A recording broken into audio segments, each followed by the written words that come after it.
அனைவருக்கும் வணக்கம். இது உங்கள் கிருஷ்ணா ஜோதிடம் யூடியூப் சேனல். நாம் ஆங்கில புத்தாண்டு 2025ஆம் ஆண்டிற்கு உண்டான மேசராசி பலன்களை பற்றி பார்ப்போம். அன்பார்ந்த மேசராசி நேயர்களே, தைரியம் என்றால் அது மேசராசி, நிர்வாகத்திறன் என்றால் அது மேசராசி, ராசிகளிலேயே நல்ல பலசாலியான ராசி என்றாலும் அது மேசராசி, போட்டி என்றால் முதல் பரிசு பெற வேண்டும் என்ற எண்ணமும் விடாமுயற்சியும் கொண்ட மேசராசி நேயர்களே, நாம் 2025ஆம் ஆண்டு ஆங்கில புத்தாண்டு எப்படி இருக்கும் என்று பார்ப்போம். மேச ராசியின் அதிபதி செவ்வாய் ஆகும். அவர்கள் வணங்க வேண்டிய தெய்வம் முருகன் ஆகும்.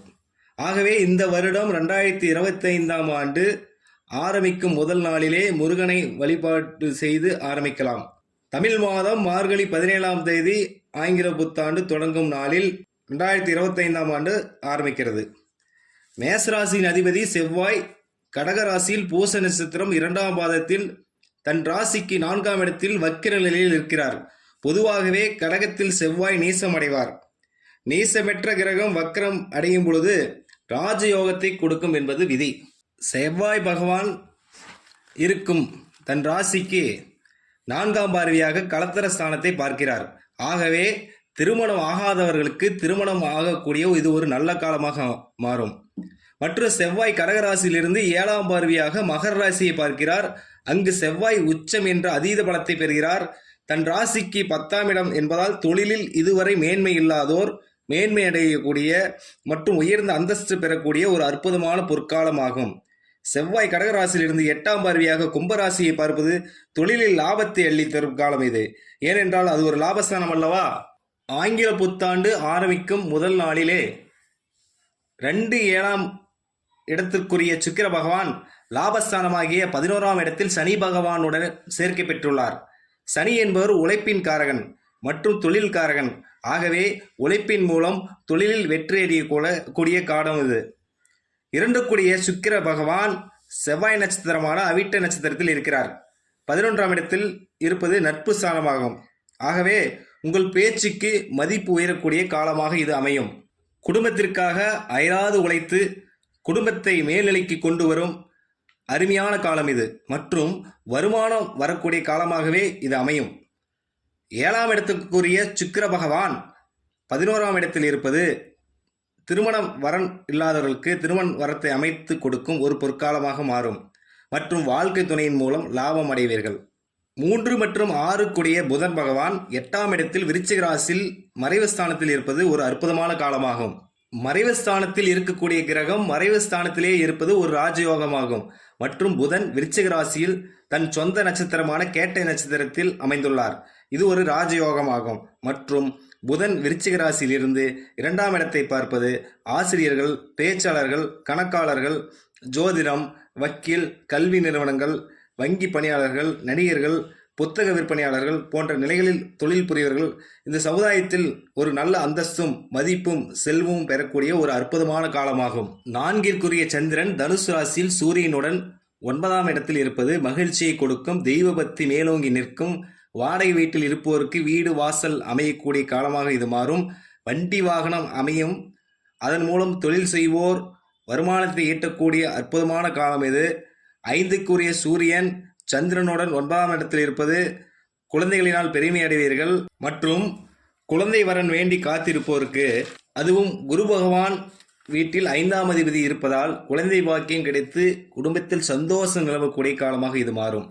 செவ்வாய் இருக்கும் ராசிக்கு 6ஆம் வீட்டில் சூரியன் மற்றும் சந்திரன் இருப்பது ஒரு நல்ல வேலை கிடைக்காதா என்று ஏங்கிக் கொண்டிருக்கும் அன்பர்களே, இந்த வருடம் நல்ல வேலை கிடைத்து குடும்பத்துடன் மகிழ்ச்சியாக இருக்கக்கூடிய காலம் இது. 6ஆம் இடத்தில் கேது இருப்பது எப்பேற்பட்ட சூழ்நிலையாக இருந்தாலும், மோசமான சூழ்நிலையாக இருந்தாலும் அதை சமாளிக்கக்கூடிய திறன் உங்களுக்கு கொடுக்கும். 8ஆம் இடத்தில் புதன் இருப்பது கல்வியில் கவனம் செலுத்த வேண்டும். வீட்டில் இருக்கக்கூடிய ஆவணங்களை பாதுகாப்புடன் வைத்துக் கொள்ள வேண்டும். 10ஆம் அதிபதி சனி 11ஆம் அதிபதி சுக்கிரனுடன் ஆட்சி பலத்தில் இருப்பது யோகம்தான். இருந்தாலும் அவர் பாதகாதிபதி. சனி தொழிலில் அவ்வப்போது சில இடைஞ்சல்கள் கொடுத்தாலும் அதை சமாளித்து வெற்றியடையக்கூடிய காலமாகத்தான் இது அமையும். மற்றும் 29/3/2025 சனி பயிற்சி கும்பத்தில் இருந்து 3ஆம் பார்வையாக தற்போது மேச ராசியை பார்க்கிறார். நமக்கு 29/3/2025 பின் தான் சனி பயிற்சி ஆரம்பம். இப்பொழுது கும்பராசியில் தான் சனி பகவான் பயணம் செய்கிறார். முதல் 3 மாதங்கள் சற்று சுறுசுறுப்பு குறையும். முதல் 3 மாதங்கள் சுறுசுறுப்பு குறையும். இதனால் யோகா, விளையாட்டு, நடைப்பயிற்சி மூலம் உங்களை உற்சாகப்படுத்திக் கொள்ளுங்கள். சனி 7ஆம் பார்வையாக 5ஆம் இடத்தை பார்ப்பது குழந்தைகளை மேலும் கண்ணும் கருத்துமாக பார்க்கக்கூடிய காலம் இது. சனி 10ஆம் பார்வையாக 8ஆம் இடத்தை பார்ப்பதால் சனீஸ்வரன் கோயிலுக்கு சென்று வழிபடுவது, விளக்கு போடுவது, எப்பேற்பட்ட பிரச்சனையிலிருந்து நாம் மீண்டு வரலாம். மற்றும் சனி 29/3/2025 முதல் கும்பத்திலிருந்து மீனத்தில் இரவு 9:44 பூரட்டாதி 4ஆம் பாதத்தில் இடம்பெயர்கிறார். அப்போதான் ஏழரை சனி ஆரம்பம் மேசராசிக்கு. அதுதான் நம்மளுடைய இப்பொழுது டாப்பிக்காக நம்ம பார்க்க போகிறோம். பார்த்தீங்கன்னா அவர் தன் ராசிக்கு 12ஆம் இடம் ஆவார். மேசராசி இருக்கும் வீட்டிற்கு 12ஆம் இடம் ஆவார். இப்பொழுது செயல்திறன் குறையும், அதை வளர்த்தி கொள்ளுங்கள். தயக்கமும் ஏற்படும், அது துணிந்து செல்லுங்கள். தன்னம்பிக்கையை கைவிடாதீர்கள் ஒருபோதும். பணம் தடையாக இருப்பதால் வரவு செலவினங்களை திட்டம் போட்டு செயல்பட பாருங்கள், வெற்றி கிடைக்கும். சோம்பல் குணத்தை தவிர்க்க வேண்டும். ஒவ்வொரு நாளும் உற்சாகமாக செயல்படுங்கள், வாழ்க்கையில் வெற்றியடையலாம். பொதுவாக சனி திசையோ புத்தியோ நடந்தால் கவனமாக செயல்பட வேண்டும். அதுபோல் ராகு திசையோ கேது திசையோ புதன் திசையோ இது புத்தி மற்றும் தசாகாலமாக இருந்தால் கொஞ்சம் நாம் கவனமாகத்தான் இருக்க வேண்டும். தெளிவாக இருந்து சிந்தனையுடன் செயல்பட்டால் சனி பயிற்சியை நாம் கடந்து வெற்றி அடையலாம். 18/5/2025 ராகு பயிற்சி ஆரம்பிக்க பொழுது தொழில் செய்பவர் உங்கள் தொழில் வரவு செலவினங்களை தினமும் சரிபார்த்து தொழிலுக்கு தேவையான முதலீடுகளை போடுவதற்கு முன் யோசித்து செயல்பட வேண்டும். செலவுகளை தவிர்ப்பதன் மூலம் நட்டங்களை தவிர்த்து சமாளித்து வெற்றியடையலாம். சனி பயிற்சியில் சனி 3ஆம் பார்வையாக 2ஆம் இடத்தை பார்ப்பது தேவையற்ற பேச்சுக்களை தவிர்க்க வேண்டும். குடும்பத்தின் மீது அக்கறை கொள்ள வேண்டும்.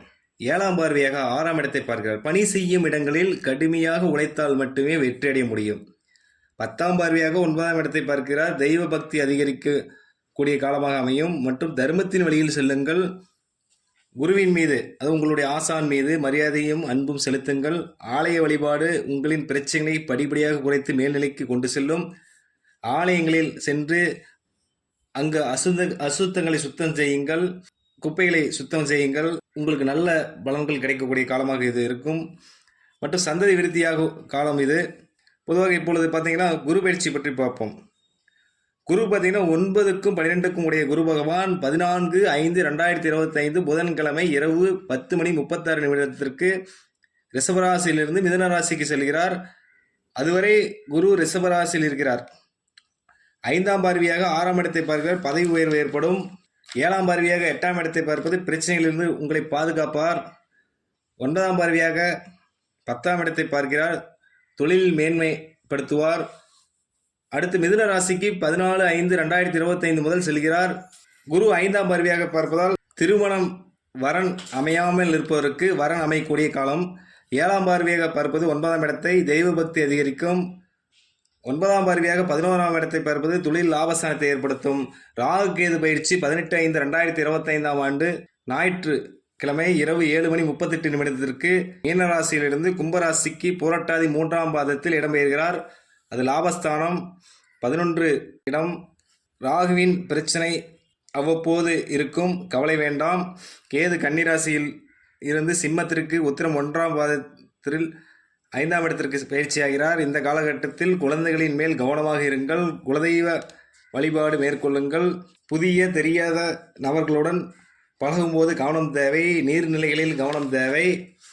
இந்த வருடம் நீங்கள் பயப்பட வேண்டாம். தெய்வத்தின் வழியில் ஆலய வழிபாடு செய்யுங்கள். எந்த பிரச்சனையும் இல்லாமல் வெற்றி அடையலாம்.